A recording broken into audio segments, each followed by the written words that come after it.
Hello and welcome to Comic Culture. I'm Terrence Dollard, a professor in the Department of Mass Communication at the University of North Carolina at Pembroke. My guest today is in the studio. He's trading card artist Keith Carter. Keith, welcome to Comic Culture. Thanks, it's good to be here. I always enjoy coming back to Pembroke. So let's talk a little bit about what you do. In the collecting world, comics and trading cards kind of work together. We know baseball cards, but you're doing, I guess it could be comic cards or sci-fi cards. So tell us a little bit about the trading card industry. Well, okay, so basically, working with different companies like Topps and Upper Deck, trying to think, Rittenhouse, and they do a lot of cards. Of course, sports is a big part of it, but they also do what they call entertainment cards and sketch cards. And so, say a big movie comes out and it's, with all the Star Wars, then of course all these people want to collect various merchandise and toys and so forth. And so I'm one of those guys that creates, the art for some of the cards for Star Wars, and depends on like the Spider-Man movie or whatever. So being a comic book fan and being a fan of these movies, it's great, It's like you get paid to draw. It's not like I'm always doing cartwheels to get to my drawing board, but it's fun to know, someone's paying you to do that. And there's a real collector's market behind these trading cards. I know when I was a kid, you would go and pick up the Star Wars cards or the Smokey and the Bandit cards or something like that. They made that's right, they did make Smokey and the Bandit, that's right.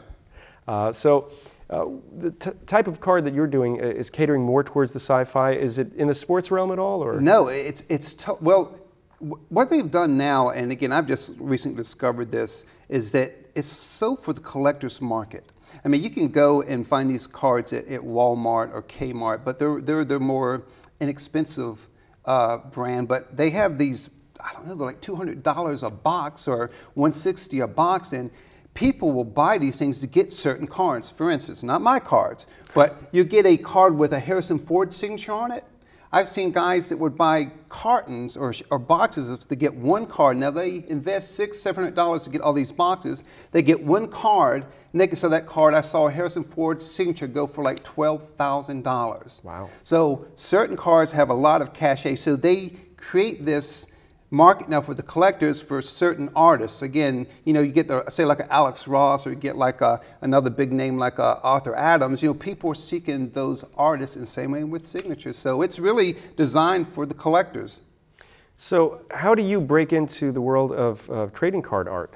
Well, what happened for me is I used to work with USA Today, and I did a lot of illustration and video work. And I did this cover for their magazine, USA Weekend. And after I did this, and I hadn't drawn in such a long time because I've been working on television, videos, and so forth, and I forgot how fun it was to draw again. I thought, gosh, and then I remembered, gosh, I can still draw. So it just kind of put a bug in my ears to, maybe I should just send out some stuff and just, see what comes back. And so I just did some cold calling to some magazines, to some card publishers, to comic publishers, and whatever came back. And by the end of that day, I already had a 2-page assignment with the magazine. And then a few months later, I got an email from Topps. Now, they did ask me to make samples, because I figured if I was a professional, I looked good, no matter what, but they wanted to see it certain sizes and so forth. So I sent about 20-some samples, and they gave me work in 2014, and I've been working with them ever since. Now, 2014, we're looking at newer tools than we were back, let's say in the 70s, when people are doing things either with paint or pencil and ink. So what sort of tools are you using to create your art? All right, so that's a good question, because after years of working on the computer, I haven't drawn by hand in years. Even that cover I did for USA Today, I did it on the computer using a stylus and a mouse. So I forgot my hand skills and my cross-hatching skills, because I haven't done it in such a long time.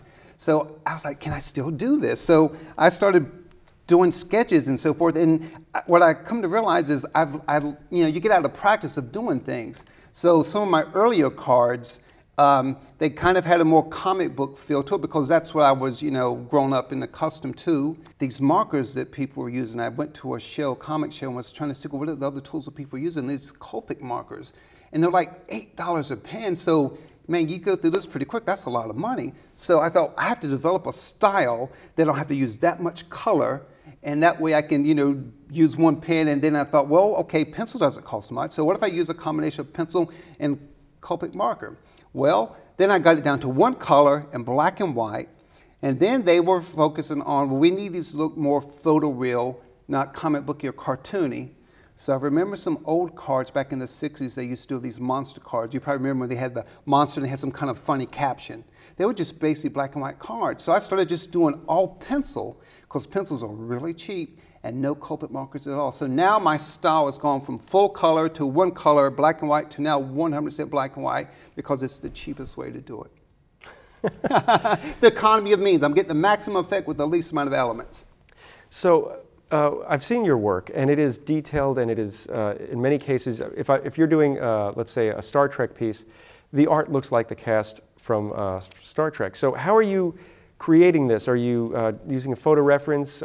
So how are you doing this? Okay, so one of my Achilles heels is I wasn't very good at likenesses.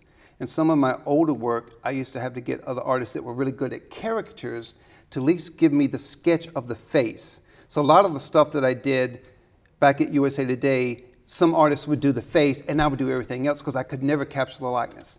So when I got the assignment working with the trading cards, I thought, I would be doing, various situations. I didn't know I was going to have to do all these portraits. And so I was like, oh my gosh, that's the very opposite of what I thought my skill set was. So I was really panicking when I did the first set of things because my goal was just to make sure it looked like the actor. I wasn't so worried about style. Now, I thought when it was done, I was very, very satisfied with my accomplishment. The publisher obviously wasn't because I never got another call from them, but I thought I grew here. And so from that point, they send you tons of photo reference. So I said, how far wrong can you go if you got the photo right in front of you? And if they want photo real, then I just try to make it as close as the photo as possible. And as long as you got good reference, it really has made it a lot easier. Now my eye and hand coordination has gotten really good. So it's like, now I can just, almost do it, not my sleeve, but, I can do it really easier than when I first started because I get more confidence doing it as well.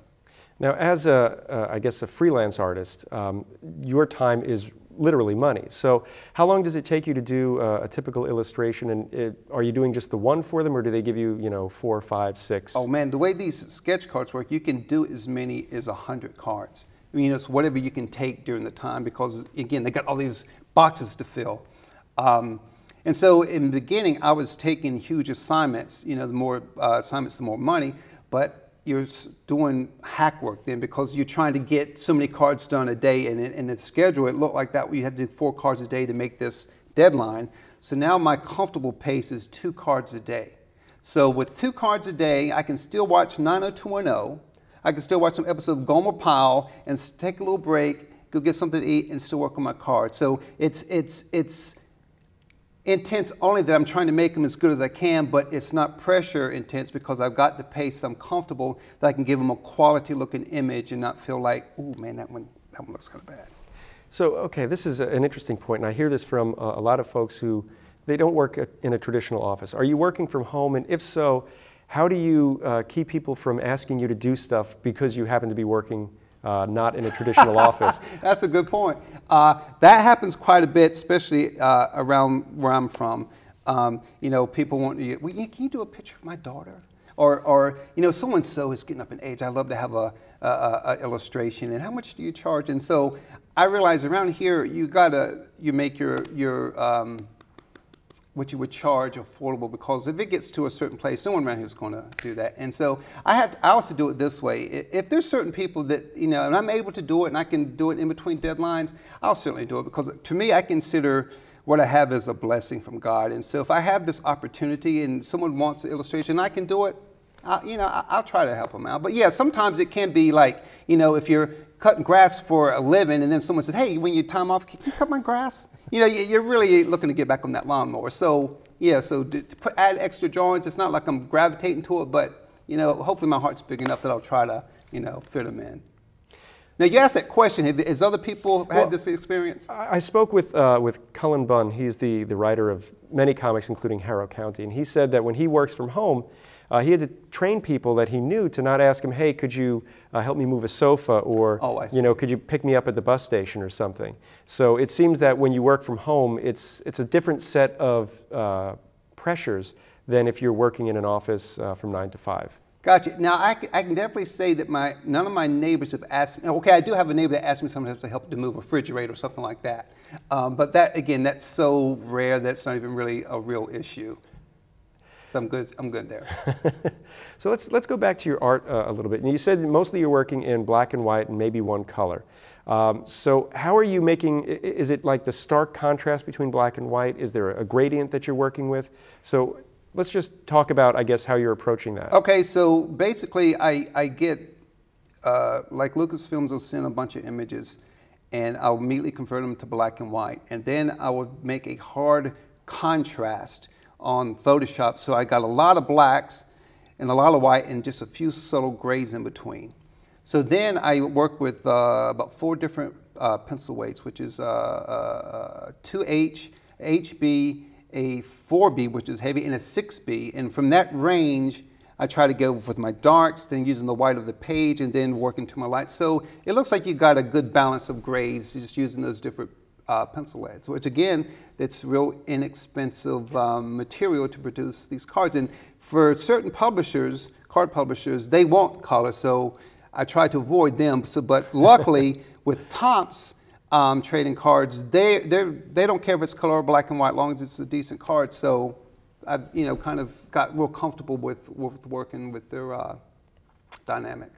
And it's interesting too, because I remember when I would go to the local deli in New York, I remember picking up Welcome Back Kotter trading cards, because I'm that old. And were you a fan of the show? I was, Vinnie Barbarino. Okay. Could you do the little dance? You remember Bob Barbarino? I could not do that. I'm legally not permitted to dance. Okay. But the reproduction of those cards was very poor. And if you take a look at trading cards now, it's a much nicer card stock. So are you ever considering, how it's reproduced when you're creating the art? A lot of the cards, I kind of look at it like this. My goal was to make a professional product. So once it goes out of my hands, it's on them. Because I've had cards done and they printed the ones that had the mistakes on it. I corrected, sent them the art, and they still printed the wrong one. So I've just let it go. I said on my end, I gave them a professional product. What they put out there, if it doesn't look right or it's packaged wrong, that's on them. But I do what I can control. And sometimes I'll see things as like, wow, this looks good. And sometimes I'll see stuff like, oh my goodness, who is my name on that? Well, that's another question. Are you able to sign your work? And oh yeah, okay. Yeah.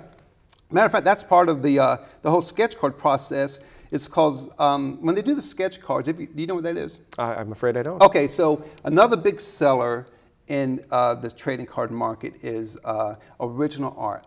So a lot of people go to these shows to buy original art. Well, some of this original art is expensive, but some of these artists that do cards for these packages, the original sketch cards with the signature. So if you get a box with the original, say if you got original Alex Ross, you got it for the price of the pack. But again, you have to buy a lot of packs to try to find that card. Again, my name is not collectible. However, I have seen some of my cards sell for like $300 on eBay, and I know it's not because of me, it's because they like that character. So I got off the question. What was your question again? Well, I guess it was about the collectibility and being able to make a name for yourself through the art. Yeah, I consider myself one of these artists. There are the people that are the Neil Adams and the Jack Kirbys and so forth. I consider myself, I don't think at my age, I'm at 54, I'm a name artist. I'm just fortunate to be able to work in the business, professional, work in the business, but I'm one of those, like a paycheck employee, so to speak, not a brand name. So to me, I'm looking at it as a fan enjoying doing the art and trying to make it as good as I can. And maybe there may be 2 people out there saying, oh, I got to keep the Carter card. And other guys like, oh, really? Yeah. Chunk that one. Now, are you taking part in the shows? I know like a lot of the comic artists, they go to the different cons. They go to like Heroes Con or Comic-Con in San Diego. So are there card-specific fan conventions? There are. I've just recently discovered this because I've been working, doing the cards for a while, but I've never really done any shows. And I've gone to shows because I go to buy because I'm a collector. And a friend of mine out in Texas goes to all these shows and sells, and he says, man, you probably make some decent money, and give him your your name and the companies you work for, you probably get a good table. And so I started doing that. I've only done a couple last year, and I'm doing like 6 this year. So I'll have to get back to you on it. But my hope is to be able to bring a little extra income in and try to enjoy the experience meeting the fans. Now I did go to a show in Raleigh, and the guy advertised. It was a sports card show, and this guy came up to me. He knew my work. He found some cards I've done years ago. I mean, I was embarrassed that he wanted me to sign those because it was some of my earlier stuff. And said, I was trying to, dude, don't put this in your collection. He said, no, I want you to sign these cards. So yes, there are the few small collectors that probably have seen my stuff. But I thought it was very flattering that guys had seeked me out to find out who I was and what I've done. There was a guy actually brought in a movie I did, an old vampire movie called Orlok the Vampire. He actually had the DVD there for me to sign. He was a fan of the movie, but he didn't make the correlation. I was the same guy. So I'm looking forward to, this coming year. And just, my first biggest show, though, is going to be a non-sports card show near Philly in April. So that will be probably my first biggest show. I haven't done, any of the, what do you call that? Heroes Con in Charlotte? Yeah, no, I haven't done that, no. Well, that's one of my favorite shows. Yeah.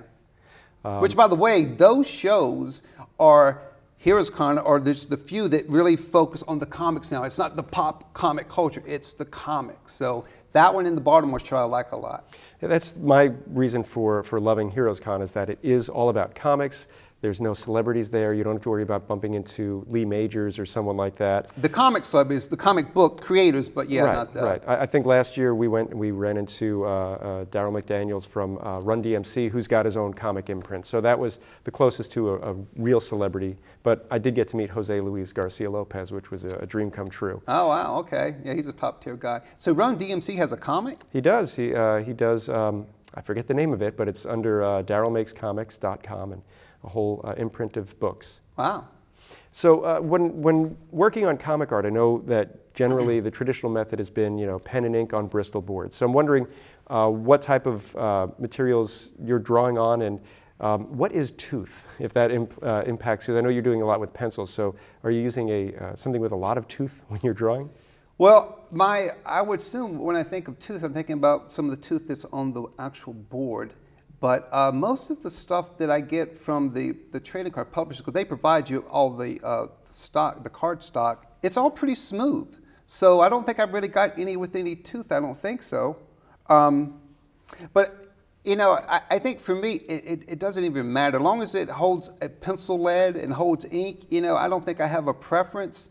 Maybe if there was a little bit more texture, it could, absorb more of the ink. But I don't know. For right now, I might have to mix it up. I don't know. So far, I think everything I've been using has been, very smooth cold press. At least that's what Topps sends. And what size is the original art that you're working on? I wish I had a little card with me to show you. I didn't bring one with me. It's about 2.5 inches by 3.5 inches. That's a little bit. It's close to it. So I mean, it's like a little square here. And so, trying to get enough information in that size to make it look good, but because it's so small, I have to use these glasses. It's almost like magnifying glasses to see the detail, to make sure you capture some finesse to it. Because if the images get too small, it starts to look vague. There's a lot of vagaries in the image. So a lot of times I focus on the faces or on the shoulders or above, just so that way I can keep eyes on the nose and the features of the face. But the other thing I've learned by doing this, if you can nail the eyes and then nail the face, everything else is forgiven. You can make mistakes. You can do this little this, and it's not quite right here on the lapel or in the ear, but long as because that's the focal point, that's where your eye goes. And if you're looking at the eyes and they match up, everything else can be forgiven. So even on a big illustration, your entry point is always the face first.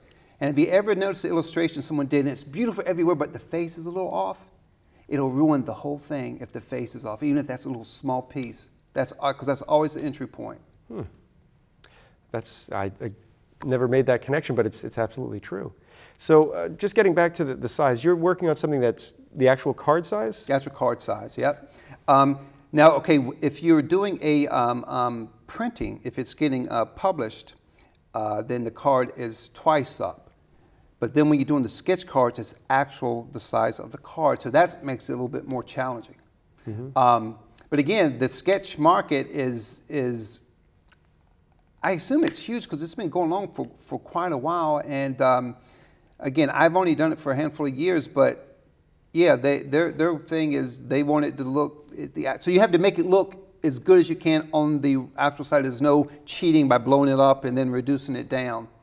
Okay, and are you able to work into maybe, because you have the skills of drawing the likenesses, maybe you're going to be asked to do a fanzine cover or a magazine cover or something like that?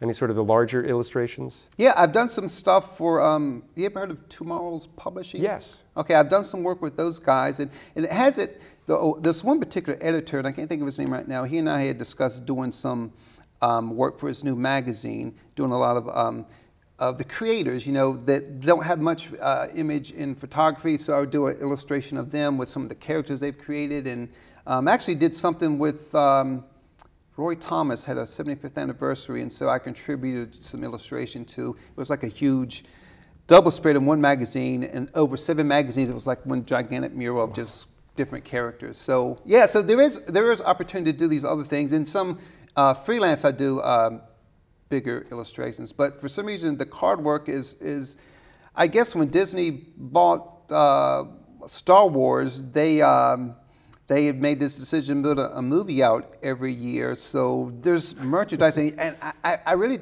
can't believe that there's that many people wants another drawing of Darth Vader, but someone does. I mean, I've seen some of these cards. I'm like, gosh, why are people buying these cards? But there's this a huge collector market and a love for Star Wars. Now, one of the things that you showed me before we started was a step-by-step of, I believe it was Amazing Man. Gosh, that's good that how did you know who that was? I didn't even know who it was when they gave me the assignment. Were you a fan of All-Star? All-Star Comics, Jerry Ordway is one of my all-time favorites, and I saw the character. So can you talk us through how you did that illustration? So, okay, so basically that was the Roy Thomas thing. And it was different artists were drawing a character that he had worked on, he created, and so I got Amazing Man. I didn't even know who that was, so I got some images, and they all wanted the character drawing as they're running a certain direction because they were going to place them all together. So basically, it started out with just doing a pencil sketch, which I had to send to them for the approve, and then I did a little marker sketch and send them for approval as well. And once they approved all that, then I started inking, but I inked digitally on the computer. So it takes a little bit longer, but if you got the time, and I had the time to do that, it's got a certain finesse. Like for instance, I'm very old school. So what I've done is I've taken a lot of marks like the way John Buscema would have inked, or Gil Kane, and what's the other, John Romita. So I had some little ink marks that I created in Photoshop. So when that mark goes across, it has that old school look. So then when I put it together, it looks like it might have been during the Marvel Bronze Age, because I'm a fan of that age. So that's, again, taking old school, mixing it with today's technology to produce an old school look.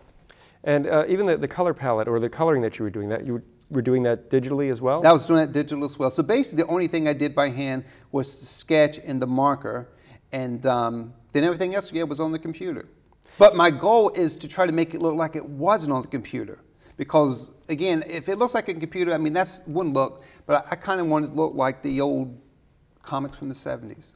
So one of the things I notice is that you're able to get line weight, and whenever I've tried to do something on the computer, it always comes out very artificial because the line always seems to be the same size and thickness throughout. So how are you able to manipulate the stylus to get that contouring and that change in line weight? There is a tool, I'm not sure if it's in Photoshop, I think it could be in Illustrator, that is a thick to thin. And the way you press on with either with your mouse or with your stylus, it'll go thin. You press darker, it goes thicker. Or press heavier, it goes thicker. So there is certain tools that do that. But also when I draw it in mind with that shape to go thin to thick. So I already know that I'm going to place a thicker line. And so even if the stylus doesn't produce it, I'll go back and then look at it and like, okay, it needs some weight under here, weight under here. So I try to be conscious of having that thick to thin line, because that's that old, that's that look that they had back then.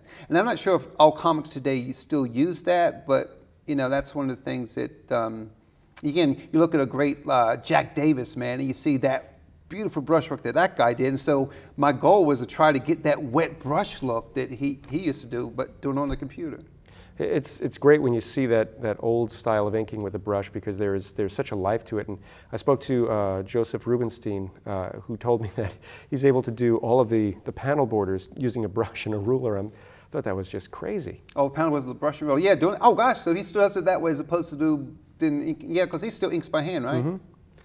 So I see we have just a few minutes left before we have to wrap up. Has it been 30 minutes already? Just about. Good night, man. Wanted to find out what projects you have coming up and how we can find out more about your art. Okay, so a product that just came out is Star Wars A New Hope, it's called Black and White series. Why they chose to just do it in black and white, I have no idea. But I did a selection of 30 cards for that. It came out Valentine's Day. It came out yesterday. Happy post-Valentine's Day. Thank you. So anyway, yeah, so they just came out, and you can buy those at any card store, comic shop. I'm not sure if they're going to be in Walmart. I think this is only a direct-to-market, you know, type thing. And I'm also going to be at the non-sports card show in near Philly, but I can't think of the official name of that. But that's coming up in April 7th and 8th. And in the meantime, oh yeah, and now I'm also working on some work for the new Han Solo movie, which, by the way, I've done enough drawings of that fella. He actually looks pretty good. I was very skeptical about him, but I've drawn enough images now. I think if he has the voice and the character, I think it looks pretty good. So I probably just have a couple of seconds left, but I do want to ask, when you're working on the Star Wars stuff, obviously you have to sign some sort of non-disclosure. Oh yeah. So that way you don't share anything accidentally. So I don't think I let nothing out other than I was working on the project. That's not a secret. Yeah, why they do that? They keep everything really hush. And here's another thing.